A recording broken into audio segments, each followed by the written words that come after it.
Hi everybody, today I made a beautiful sunset out of my food from Birdseye.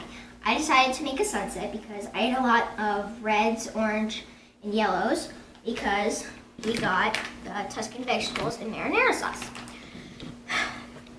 Also, the green and the spinach in the couscous pasta and spinach looked kind of good for grass on the hills. And the middle of the sunset, I used peaches from our local farmer's market.